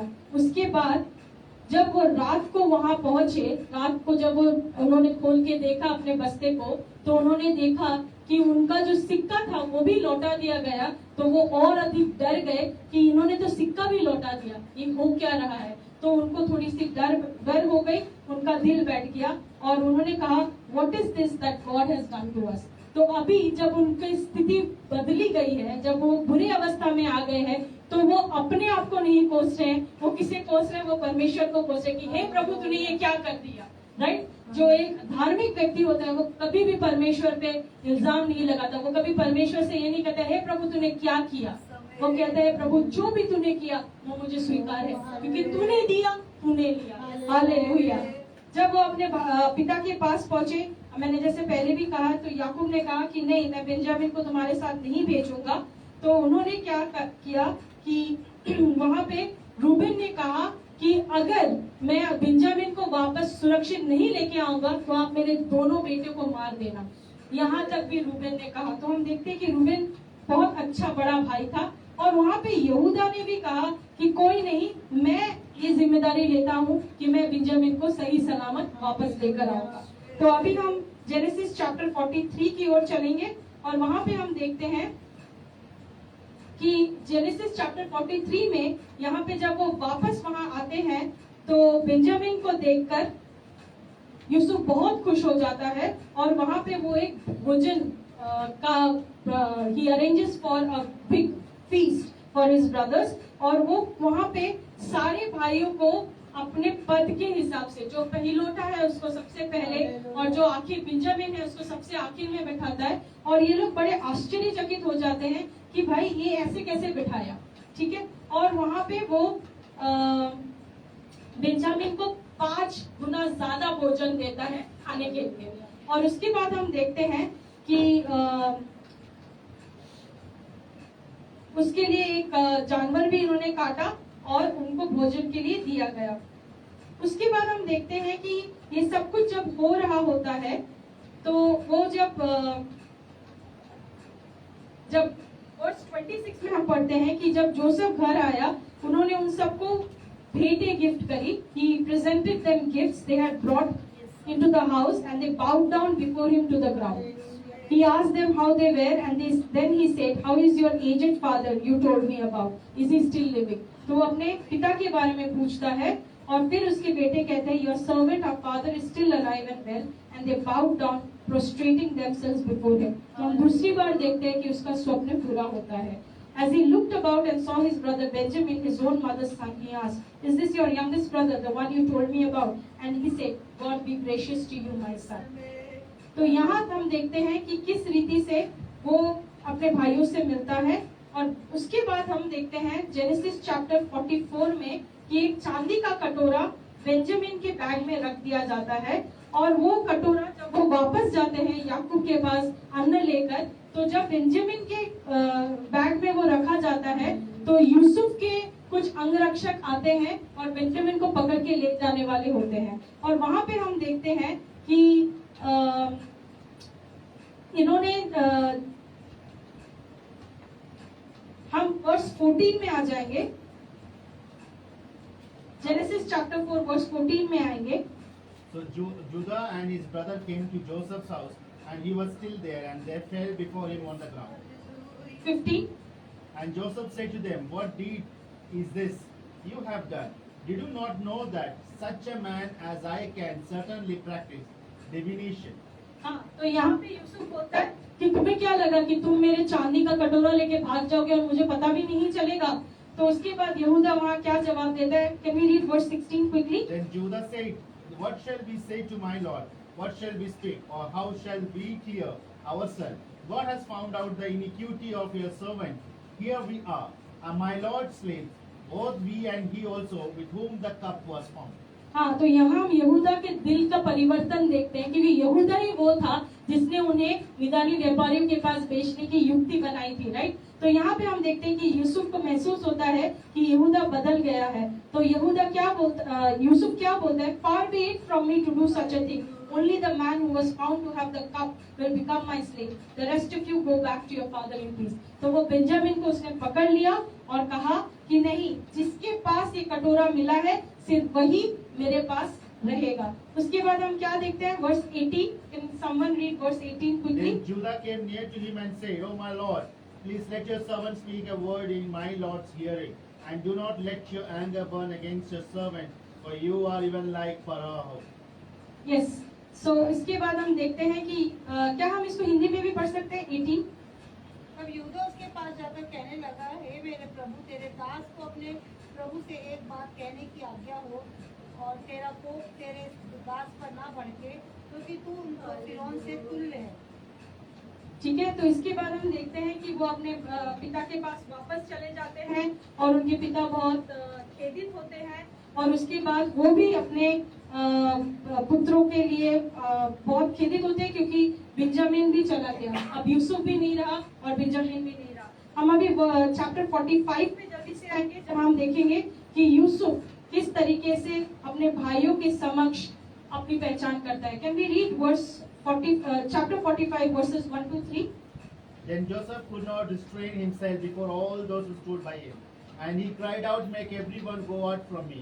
So no one stood with him there while Joseph made himself known to his brothers. And he wept aloud, and the Egyptians and the house of Pharaoh heard it. Then Joseph said to his brothers, "I am Joseph. Does my father still live?" But his brothers could not answer him, for they were dismayed in his presence. And Joseph said to his brothers, "Please come near to me." And they came near, and they said, "I am Joseph, your brother whom you sold into Egypt." Hallelujah. क्या हम इसको जल्दी से हिंदी में पढ़ सकते हैं? तब यूसुफ उन सबके सामने जो उसके आसपास खड़े थे अपने को और रोक न सका, और पुकार के कहा, मेरे आसपास से सब लोगों को बाहर कर दो। भाइयों के सामने अपने को प्रकट करने के समय यूसुफ के संग और कोई ना रहा। तब वो चिल्ला चिल्ला कर रोने लगा, और मिस्रियों ने सुना, और फिरौन के घर के लोगों को भी इसका समाचार मिला। तब यूसुफ अपने भाइयों से कहने लगा, मैं यूसुफ हूँ, क्या मेरा पिता अब तक जीवित है? इसका उत्तर उसके भाई ना दे सके, क्योंकि वे उसके सामने घबरा गए थे। फिर यूसुफ ने अपने भाइयों से कहा, मेरे निकट आओ। ये सुनकर वह निकट गए। फिर उसने कहा, मैं तुम्हारा भाई यूसुफ हूँ, जिसको तुमने मिस्र आने वालों के हाथ बेच डाला था। तो परमेश्वर ने जो उसके जीवन में किया, परमेश्वर ने उसे मौका दिया कि जिन्होंने उसके साथ गलत किया उनके सामने वो खड़ा होकर बोल पाया, तुमने मुझे मिस्रों के सामने बेच दिया था, और आज मैं तुम्हारा भाई यूसुफ हूँ। Hallelujah. We will continue reading until verse 8. Verse 5 onwards, please. But now do not therefore be grieved or angry with yourself, because you sold me here. For God sent me before you to preserve life. For these 2 years of famine has been in the land, and there are still 5 years in which there will be neither plowing nor harvesting. And God sent me before you to preserve a prosperity for you in the earth, and to save your lives by a great deliverance. So now it was not you who sent me here, but God, and He was made me a father to Pharaoh, and Lord of all his house, and a ruler throughout all the land of Egypt. Amen. Hallelujah. हम Romans verse 8:28 में पढ़ते हैं कि परमेश्वर सारी चीजों को मिलाकर भलाई उत्पन्न करता है, जो उनके इच्छा अनुसार बुलाए गए हैं और जो उनसे प्रेम करते हैं। तो हम यहाँ देखते हैं यूसुफ के जीवन में यही चीज परमेश्वर पूरी करता है। अगर हम वचन 5 से पढ़ते हैं तो क्या लिखा गया है, क्या हम क्विकली इसको पढ़ सकते हैं? Verse 5 to 8 please, chapter 45। अब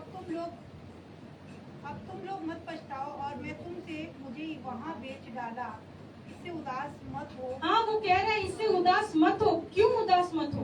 क्योंकि मेरा परमेश्वर ने मेरे प्राणों को बचाने के लिए मुझे तुम्हारे आगे भेज दिया है। क्यों मुझे परमेश्वर ने तुम्हारे आगे भेजा है? क्योंकि तुम्हारे प्राण बच सके। क्योंकि जिस तरीके का अकाल उस देश में पड़ा हुआ था, उससे कोई बच ना सकता था। इसीलिए परमेश्वर ने मुझे तुम्हारे आगे वहाँ से निकाल कर तुम्हारे प्राणों को बचाने के लिए, क्योंकि अगर उनके प्राण नहीं बचते, अगर यहूदा वहाँ जीवित नहीं होता तो उसके कुल से यीशु मसीह नहीं आ सकते थे।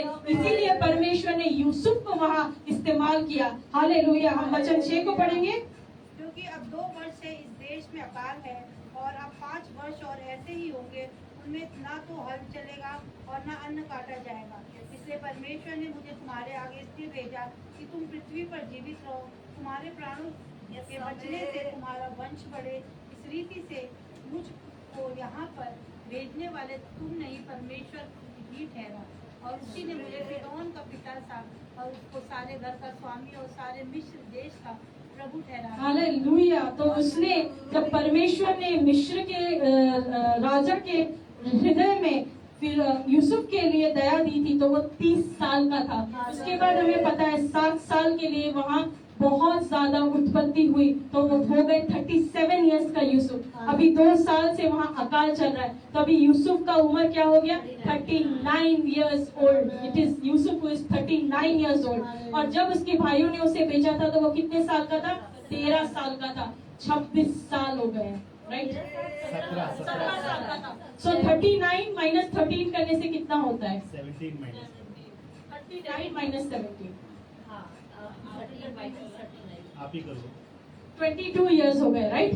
तो 22 साल से परमेश्वर ने उसको किसी से बोलने के लिए अनुमति नहीं दी, और यहाँ पे 22 साल बाद वो ये कह पा रहा है, इसीलिए परमेश्वर ने मुझे तुम्हारे आगे इसीलिए भेजा कि तुम पृथ्वी पर जीवित रहो और तुम्हारे प्राणों के बचने से तुम्हारा वंश बढ़े, मतलब यीशु मसीह वहाँ से आ सके। इस रीति अब मुझको यहाँ पर भेजने वाले तुम नहीं, परमेश्वर ही ठहरा। हालेलुया। और उसी ने मुझे फिरौन का पिता सा और उसके सारे घर का स्वामी और सारे मिस्र देश का प्रभु ठहरा दिया गया है। हालेलुया। तो यहाँ हम देखते हैं कि किस रीति से परमेश्वर की योजना यूसुफ के जीवन में पूरी होती है। और हम देखते हैं कि इसके बाद याकूब भी यूसुफ से मिलते हैं, वो बहुत प्रसन्न होते हैं। और उसके बाद हम जब याकूब की मृत्यु हो जाती है, so will come to Genesis chapter 50 quickly. हम देखते हैं कि याकूब अपने मरने से पहले सबको आशीष देके जाता है, और वो मनासे और एफ्रेम को, जो यूसुफ के पुत्र हैं, उनको भी बहुत आशीष देते हैं, और एफ्रेम को दुगना आशीष देते हैं। हालेलुया। और हम देखते हैं कि उसके बाद यूसुफ एक बात कहता है। We will come to verse 20 and I want you to read that. But as for you, you meant evil against me, but God meant it for good, in order to bring it about as it is this day, to save my people alive. Can we read 19 again? 19 and 20 again. Joseph said to them, do not be afraid, for I am in the place of God. But as for you, you meant evil against me, but God meant it for good, in order to bring it about as it is this day, to save my people alive. Right. और उसके बाद हम जब हम देखते हैं chapter 50 में हम पहुंचते हैं, तो वहां पे हम देखते हैं कि याकूब ने इंस्ट्रक्शंस छोड़ा था अपने पुत्रों के लिए कि तुमने जो कुछ भी यूसुफ के साथ किया था वो गलत था, इसलिए उससे क्षमा मांग लेना। परंतु उसके भाई डरे हुए थे कि अगर हम अभी यूसुफ के पास जाएंगे, हमारा पिता भी अभी जीवित नहीं है, तो हो सकता है यूसुफ हमारे साथ कुछ भी बुरा कर सकता है। तब यूसुफ उनसे वर्स 19 और 20 कहता है। तो हम क्या इसको हिंदी में भी पढ़ेंगे? 19, 20 and 21 पढ़ेंगे। यूसुफ ने उससे कहा, मत डरो, क्या मैं परमेश्वर की जगह पर हूँ? यद्यपि तुम लोगों ने मेरे लिए बुराई का विचार किया था, परंतु परमेश्वर ने उसी बात में भलाई का विचार किया, जिससे वह ऐसा करे जैसा आज के दिन प्रकट है, बहुत से लोगों के प्राण बचे हैं। इसलिए अब मत डरो, मैं तुम्हारा और तुम्हारे बाल बच्चों का पालन पोषण करता रहूंगा। इस प्रकार उन्हें समझा बुझा कर शांति दी। तो हमने यूसुफ के जीवन में देखा कि उसके भाइयों ने उसके साथ गलत किया, गलत नहीं बहुत बुरा किया, उसको मार डालने तक की युक्ति बनाई। उसका जीवन 22 साल तक उसने इस तकलीफ को अपने अंदर रखा, परंतु आखिर में परमेश्वर ने उसे ये कहने के लिए मौका दिया कि तुमने मेरे लिए बुराई का विचार किया था, परंतु परमेश्वर ने उसी बात में भलाई का विचार किया, जिससे वो ऐसा करे जैसे आज के दिन प्रकट है कि बहुत से लोगों के प्राण बचे हैं। तो परमेश्वर हमारे जीवन में हमेशा ब्लेसिंग्स नहीं, कभी कभी सफरिंग्स भी लाता है। और जब वो हमारे लाइफ में सफरिंग लाता है तो 2 रीजंस की वजह से लाता है। पहला विषय ये होता है कि हम उसके पुत्र यीशु मसीह को जान सके, उसके प्रेम को चख सके। और अगर हम यीशु मसीह को जानते हैं और उसके बाद भी हमारे जीवन में तकलीफ आती है तो वो इसीलिए आती है क्योंकि हम परमेश्वर के और निकट जा सके। और जो भी हमारे जीवन में बुराई हो रही है उसको परमेश्वर अपने अनुसार अच्छाई में बदलकर सिर्फ हमारे लिए भलाई नहीं, हमारे आसपास के लोगों के लिए भी भलाई प्रकट कर सके। हालेलुया। और हम यहाँ पे यूसुफ के कुछ स्पेशल क्वालिटीज को देखते हैं कि वो अपने भाइयों के प्रति उसने कोई डाल नहीं रखी, ही फॉरगिव। आज जब हमने यहाँ लॉर्ड्स प्रेयर को पढ़ा तो हमने यही बोलते हैं ना, हमें क्षमा करे जैसे हमने हमारे अपराधियों को क्षमा किया है। तो हम अगर परमेश्वर के सामने जाना चाहते हैं, हमारे साथ किसी ने कुछ भी क्यों ना किया है, आज हम याद करेंगे हमारे साथ किसी ने कुछ भी बुरा किया हो सकता है हमें किसी ने नीचा दिखाया, हो सकता है किसी ने हमारे साथ इतना बुरा किया कि हम मरने के कगार पे आ गए हैं। आज परमेश्वर हमें कहता है, क्या तुम उसे क्षमा कर सकते हो? क्या तुम मेरे योजनाओं पर विश्वास करते हो? क्या तुम मानते हो कि तुम मेरे इच्छा अनुसार बुलाए गए हो? क्या तुम मुझसे प्रेम करते हो? अगर तुम करते हो तो रोमन्स 8:28 हम आखिर एक बार और पढ़ेंगे। परमेश्वर क्या कहता है रोमन्स 8:28 में?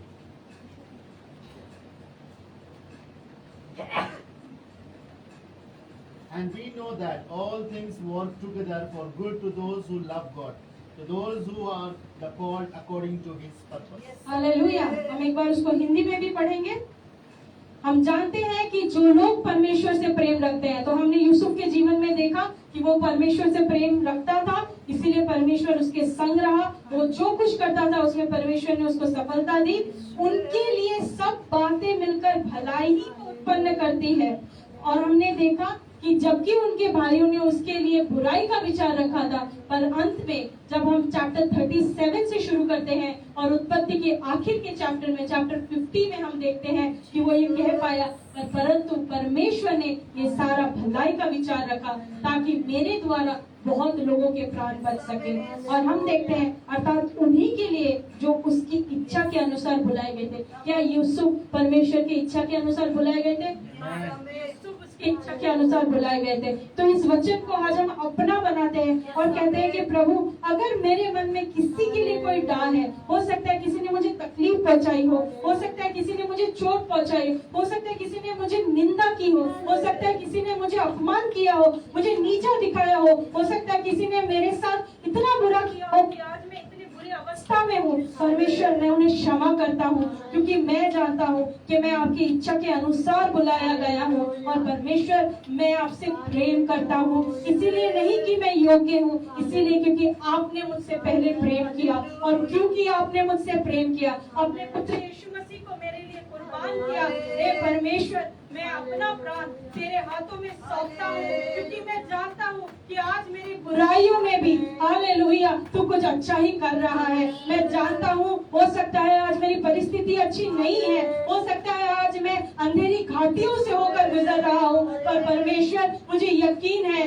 कि मेरी सारी बुराइयों में हालेलुया, मेरी सारी तकलीफों में, मेरी सारी कमी घटियों में हालेलुया तू एक कुछ अच्छा कर रहा है और तू भलाई ही उत्पन्न करेगा। मुझे आशीष करना परमेश्वर, और प्रभु जी मुझे ऐसा बनाना हालेलुया ताकि मैं बहुतों के लिए आशीष का कारण बन सकूं। परमेश्वर, जहाँ जहाँ से मैं गुजरूं, जहाँ जहाँ मैं बात करूं, जो जो मुझे देखे हालेलुया, जिसके भी संपर्क में मैं आऊं हालेलुया, प्रभु परमेश्वर, वो तुझे देख पाए मुझ में परमेश्वर हालेलुया। प्रभु परमेश्वर, मेरी इच्छा सिर्फ ये है कि मेरे जीवन हालेलुया हालेलुया परमेश्वर हालेलुया गवाही तेरे लिए बन सकूं परमेश्वर। जैसे यूसुफ ने कहा कि तुम्हारी इच्छा से नहीं, प्रभु की इच्छा से हालेलुया मैं तुम्हारे आगे आगे आया हूँ ताकि तुम्हारे प्राण बच सके, वैसे हम भी कह सके कि हमारे जीवन में जो कुछ हुआ वो परमेश्वर तेरी इच्छा के अनुसार हुआ। हम उसे स्वीकार करते हैं और हम जानते हैं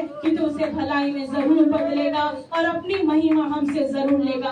हे परमेश्वर, अगर हमसे कुछ गलत हुआ हो तो हमें क्षमा करना, हमें इतनी शक्ति और सामर्थ देना कि जिन्होंने हमारे साथ गलत किया है हम उन्हें क्षमा कर सके। जैसे यूसुफ ने अपने भाइयों का पालन पोषण करने की जिम्मेदारी उठाई थी, वैसे जिन्होंने हमारे साथ बुरा किया है हम उनके लिए भी अच्छा कर सके, कह सके और सोच सके, वैसा हमें बनाना परमेश्वर। हालेलुया, तेरी इच्छा हमें पूरी हो प्रभु जी। हालेलुया, और हम तेरे लिए हालेलुया मान का कारण बन सके प्रभु जी। सारी इच्छा और मर्जी केवल तेरी ही पूरी हो परमेश्वर। हालेलुया, हमारे द्वारा एक बेदारी लाना परमेश्वर। हालेलुया, जिस भी धरती पे तू हमें लेकर जाएगा, जिस भूमि में तू हमें लेकर जाएगा, भले वो हमारी भूमि हो या चाहे कोई अन्य भूमि हो परमेश्वर, वहाँ तू हमें सर बनाएगा, हमारे संग संग रहेगा, हमें सक्सेसफुल बनाएगा और परमेश्वर लोगों के द्वारा बुलवाएगा कि इसके साथ परमेश्वर है, इसके अंदर परमेश्वर की आत्मा है। प्रभु जी, हम तेरे नाम से हालेलुया पहचाने जाने वाले बनने पाए हमारा कुमार है और हम तेरी मिट्टी है परमेश्वर। हमें उठा और हमें बना प्रभु परमेश्वर। हम अपने जीवनों को तेरे हाथों में सौंपते हैं प्रभु जी। और परमेश्वर, इन वचनों को कहने के लिए और इन्हें समझने के लिए तूने जो हमें शक्ति दी, हमारे बीच में तेरी उपस्थिति रही, उसके लिए हम धन्यवाद चढ़ाते हैं और तेरे प्रभु परमेश्वर नाम को ऊंचा उठाते हुए ये विनती और ये प्रार्थना शीघ्र आने वाले प्यारे प्रभु यीशु मसीह के नाम से मांगते हैं। सुनो और सुनकर आमीन। आमीन,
चाहे जान भी हमारी खतरा में हो, लेकिन यूसुफ की तरह हम मेरे प्रति हालेलुया प्यासा हो, नम्र हो, दीन हो, प्रेमी हो। यहोवा तेरे सुन गाए हम,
की तरह जिस तरह मिस्रईम में हालेलुया पोतीफर की दिल को तूने उठाया और तूने अपनी हालेलुया गहरी पदवी को हालेलुया पोतीफर के द्वारा हालेलुया यूसुफ के जीवन में हालेलुया यूसुफ की भाइयों के जरिए हालेलुया यूसुफ के जीवनों में हालेलुया तेरी पदवी को तूने पूरी करवाया हालेलुया ठुकराया हुआ हालेलुया उस पत्थर को तूने खोने का सिर बनाया हालेलुया यहोवा तेरे संग गाए हम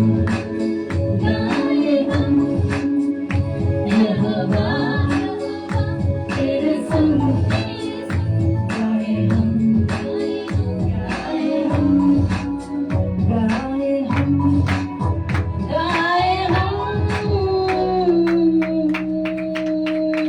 यहोवा तेरे संग गाए हम यूसुफ की तरह तू हमारे संग यहोवा तू यूसुफ की संग था यूसुफ तेरे संग था उसके जीवनों में प्रलोभन आया लेकिन उसने तुझ तेरा भाई उसके अंदर था उसने उस प्रलोभन का हालेलुया सामना किया तेरी मर्जी को हालेलुया उस प्रलोभन में डाला और उसने तेरे दिल को जीत लिया और तूने जीवन की पुस्तक में यूसुफ का नाम को प्रशंसा किया इस यूसुफ की तरह जीवन के अंदर तक हालेलुया हमारे जीवन में आया हुआ या फिर आने वाला हर एक खुदा बाप हालेलुया उन्हें की भी वो मित्र बना देता है ऐसा प्रेम है तेरा हालेलुया हम तुझको सराहते हैं आज गहराइयों से अपनी बेटी सुषंजना के जरिए आपने हमसे बात किया हम इनको बहुत आई से आशीष करते हैं फुलाते हैं हालेलुया फैलाते हैं हालेलुया और फूले और फले हालेलुया लाखों के लिए तो संदेश हालेलुया वाचक बनकर हालेलुया पौलुस की तरह हालेलुया और नटुनी हालेलुया अंजना यहाँ पे बैठे हुए हर शख्स करवाना डॉक्टर वाले जितने भी हैं बहुत से लोग जितने भी हैं जो अन्य जाति होते हैं अन्य सबों को यूसुफ की तरह बनने में मदद करवाना हालेलुया आदर महिमा स्तुति प्रशंसा हम आपको देते हैं प्रार्थना शीघ्र आने वाला यीशु मसीह के प्यारे नाम से हम मांगते हैं पिता आमीन। हम सब आशीषित हैं हम सब बहुताई से आशीषित है बहुत गहराइयों से प्रभु ने बात किया क्योंकि उसका प्यार गहरा है गहरी प्यार से उसने हमसे प्रेम किया है तो आइए बिल्कुल समय आगे ना गवारते हुए हम हमारे वर्शिप टीम को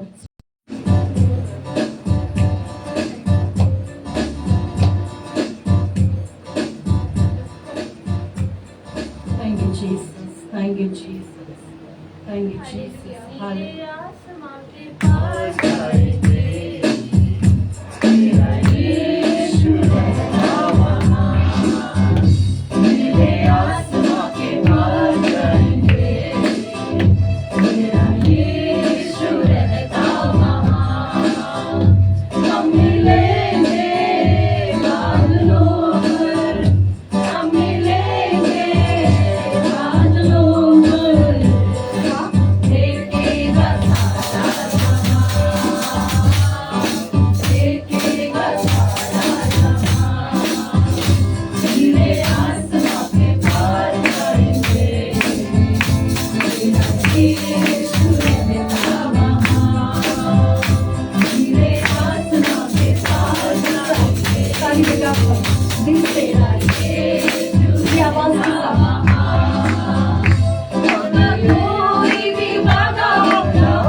परमेश्वर के प्रियजनों, girly people, let's pray for the offering, right?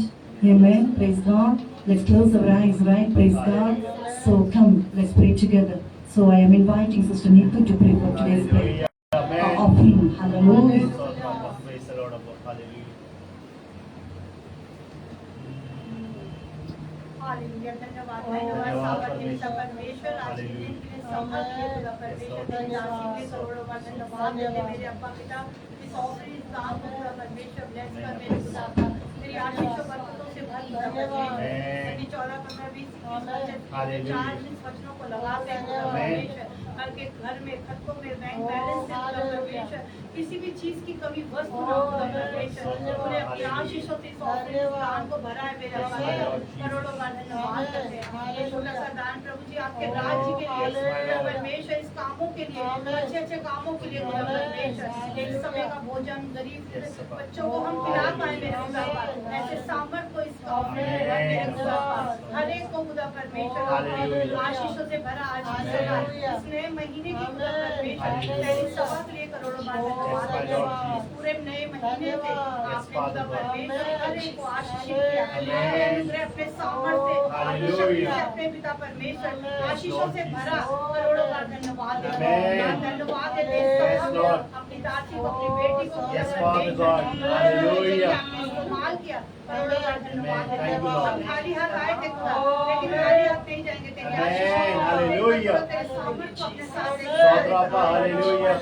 आगे के समय तेरे सामने बड़े हाथों में सौंपते खुदा तू बड़े और हम बड़े सारी धन्यवाद हम आपको देते हैं प्रार्थना यीशु के नाम से मांगते हैं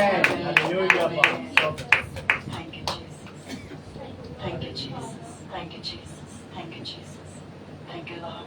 Thank you, Lord. ശബ്ദങ്ങൾ വാക്കുകളില്ലാതെ സ്തുതിക്കുന്നു. Thank you, Jesus. You are our lovable God. Thank you, Jesus. You love us too much. Hallelujah. We may also love. Hallelujah. We may also love you just like you loved us.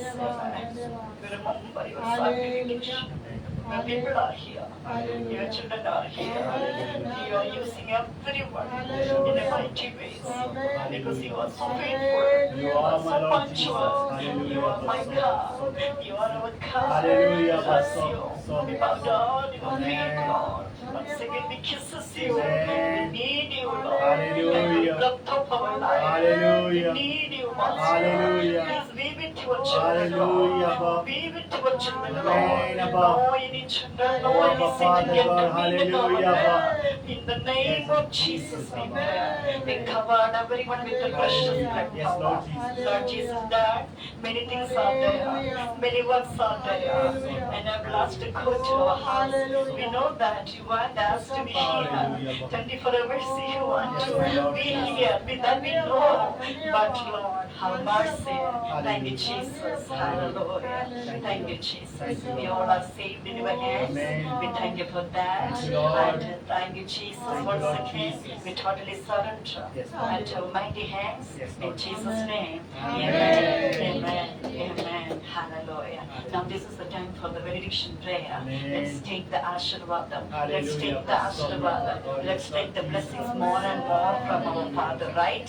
നമുക്ക് ആശീർവാദ സമയമായതിനാൽ ഈ ആശീർവാദക സമയം अमोघ पिता का समनारी अशिकने में आशीर्वाद नबे अब पिता परमेश्वर का प्रेम पुत्रेश्वर मसीह का कृपा और अनुग्रह पवित्र आत्मा का संगति और सौभाग्य अमोघ सहित जंते आत्मा बने मसीह झुंड मने संसार चंदी मसीह भक्तर दुदिया आगमन पर्यंत शमने मसीह तेरे सुरक्षित रोई पे यीशु मसीह का नारे आमीन आमीन आमीन ओ माय यीशु तो शीघ्र आशो आमीन आमीन आमीन and the grace and the blessings of the living Lord Jesus Christ and the love of Father and the holy presence and the holy communion of the Holy Host be with us ever and ever in Jesus' name.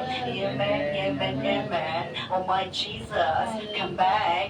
Amen, amen, amen. अब पितावाय दिवत्तिന്റെ സ്നേഹവും പുത്രനായ യേശുക്രിസ്തുവിന്റെ കൃപയും അനുഗ്രഹവും പരിശുദ്ധാത്മാവിന്റെ കൂട്ടായ്മയും സഹവാസവും നമ്മോടും എല്ലാ ആത്മാക്കളോടും കർത്താവായ യേശുക്രിസ്തുവിന്റെ രണ്ടാമത്തെ വരവരെയും ഇപ്പോഴും എപ്പോഴും ഉണ്ടായിരിക്കുമാറാകട്ടെ. ആമേൻ. കർത്താവായ യേശുവേ നീ വരണമേ. ആമേൻ, ആമേൻ. അപ്പോൾ പിതാ परमेश्वर को प्रेम पुत्र यीशु मसीह का कृपा और अनुग्रह पवित्र आत्मा का संगति और सहभागिता हमारे संग और जितने भी मसीह आत्मा है अन्य आत्मा इस धरती पर है मसीहत के दोबारा आगमन तक वे सुरक्षित मसीहत में रहे यीशु के नाम से आमेन। वो हमारा यीशु तो शीघ्र आए। आमीन आमीन आमीन। यीशु मसीह की यीशु मसीह की यीशु मसीह की यीशु